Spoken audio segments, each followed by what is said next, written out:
For the record, introduce yourself. Okay, so my name is Hongbo Zhang. I'm now assistant professor in Aalborg Academic University, and I'm mainly doing research on nanotechnology, microphysics, and 3D print. What is your specific field of study in the nanotechnology? I work on many kinds of nanoparticles. For example, the polysilicon and polysilicon nanoparticles. And I'm also very interested in a very novel technology. We call it DNA nanotechnology. So we use DNA strands to produce nanoparticle. And what is the possible or hoped outcome of that? What could this DNA nanoparticles to be used for? This is a very special type of nanotechnology, and this is also a very special particle because we make the particle out of the DNA strands. And you know, DNA is from biology. So it's kind of making a bridge between the nanotechnology and biology. And also, because the DNA strands, they have different sequence. And by designing the sequence, we can use it for a special targeting purpose. For example, we can make a sequence, then assemble the DNA hydrogel. And this hydrogel can only be responsive to a special microRNA. Maybe this microRNA only exists in cancer. So by doing this kind of design, the microRNA will act as a key to open this hydrogel. And because this is by sequencing, it's very specific. Only the specific microRNA can have a response, and all other signal cannot. So in that way, we can somehow achieve more specific cancer targeting. So this is kind of like the addressing for the to give an address for the medication. Yes, because for us, with nanotechnology, people had been doing research for 10, 20 years, and there are many good technologies developed. And now, I think the current focus of nanotechnology is how to translate this good technology to real-world application. For example, we hope to make clinical applications of some system, and we also hope to collaborate with pharmaceutical company to really produce some product which can be used for patients. Is cancer kind of like the main focus of the work? With nanotechnology, we aim to solve the problem which cannot be easily solved by other methods. Otherwise, it's you don't have to use nanotechnology. So cancer is a very complicated disease, and there are many problems with cancer therapy nowadays. Although there are a lot of research on cancer, but still the death rate of cancer is still very high. And nanotechnology can provide many functions and many kind of special designs that you can solve a certain problem of cancer. For example, drug resistant. You know many patients are suffering from the drug resistant. Maybe in the beginning, you give some drug to the cancer patient, it's effective, and after some period, it's not effective anymore. So this is a big issue on cancer. And another big issue is targeting. Nowadays, if we kill the cancer, the drug is not very targeted. So it kills the cancer cell, but also kills healthy cell. And because of this reason, it will cause very heavy side effect. So the cancer patients are suffering from the therapy. And with nanotechnology, we also hope to achieve more targeted drug delivery. In that sense, we can improve the quality of therapy.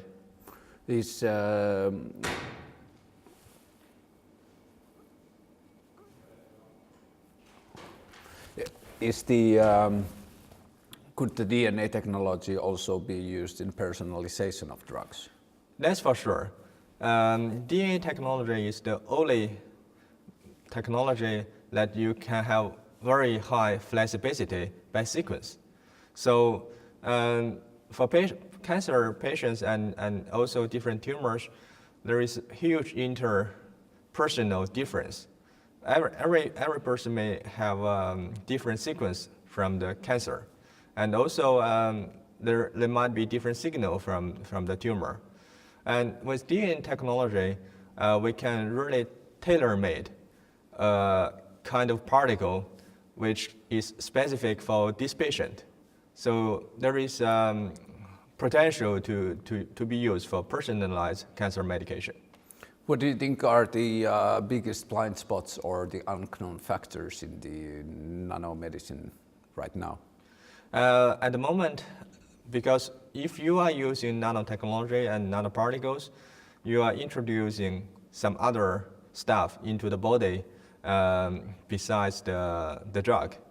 And for the particle themselves, they might have toxicity issue.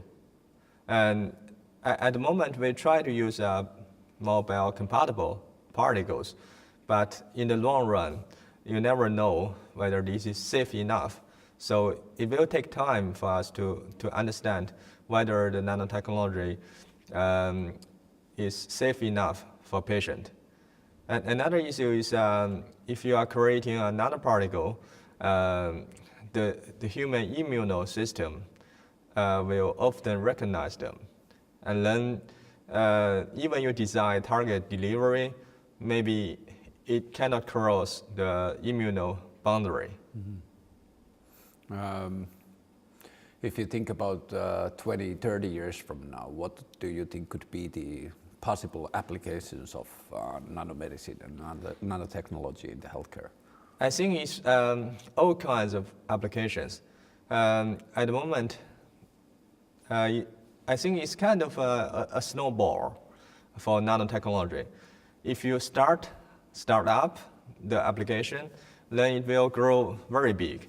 So at the moment, because of this safety issue and some uncertainty, and also the cost-effective issues, the pharmaceutical companies, they are doing a lot of research on nanotechnology, but they are not really translated to product. So at the moment, there is only very, very few real product in the market using nanotechnology. And you know, for pharmaceutical companies, they want to make money. And if the nanotechnology tools grow up, they have a pressure from the competitors that they have very good product from nanotechnology. Then the other pharmaceutical company may want to invest money on this. So it's kind of, if this in general start up, it will like a snowball and booming up.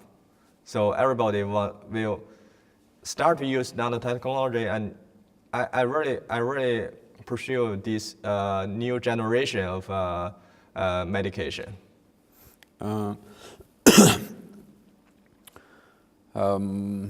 What, in your opinion, which carriers look the most promising in delivering the medication to a certain place?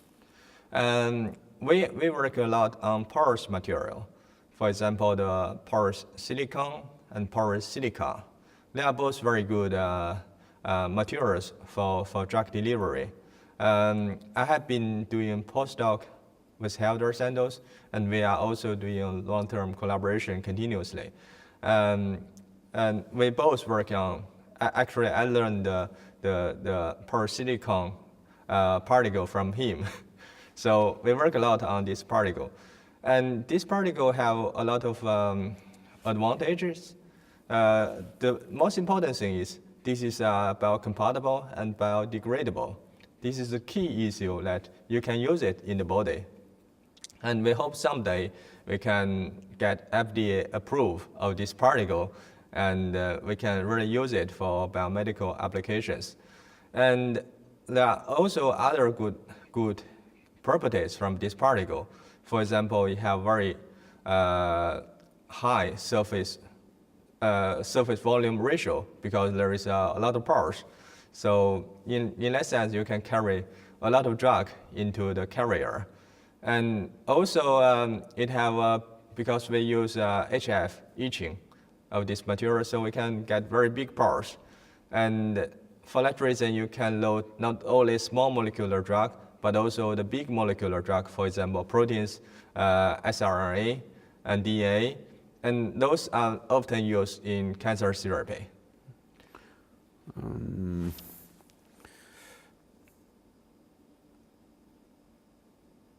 What are the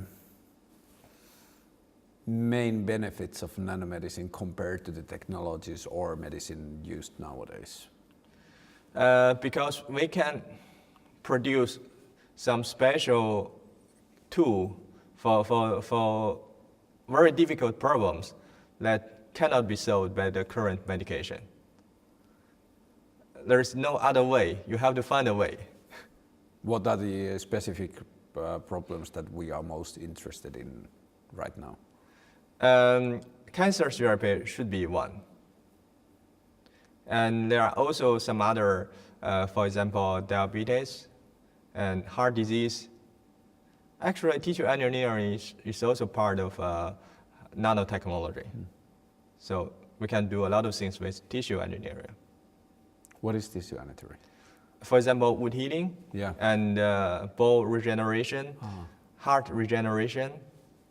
And by doing this, we can produce a scaffold with 3D print or electrospray. So we can produce a patch that it can support the wound healing. So this is also belong to a technology-oriented application. Right now, you mostly testing on rats.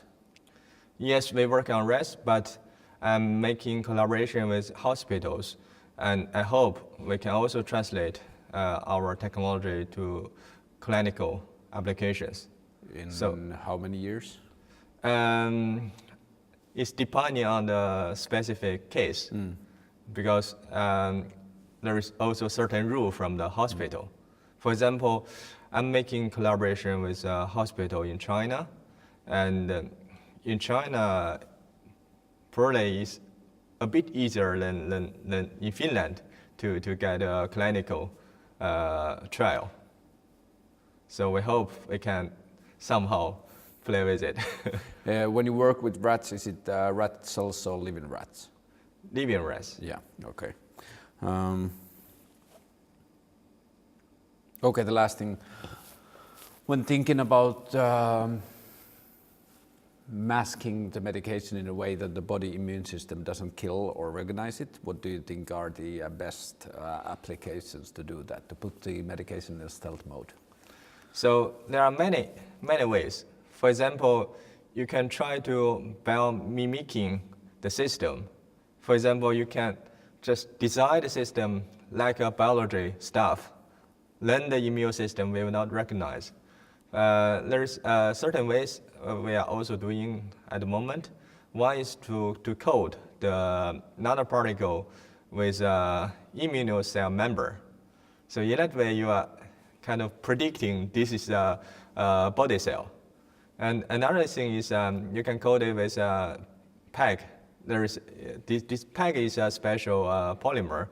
And normally, if you code with PEG, it will not be easily recognized and uptaken by immunocell. So it can have improved lifetime in the blood. Are we done? I think we're done. Okay. Thank you very much. Thank you.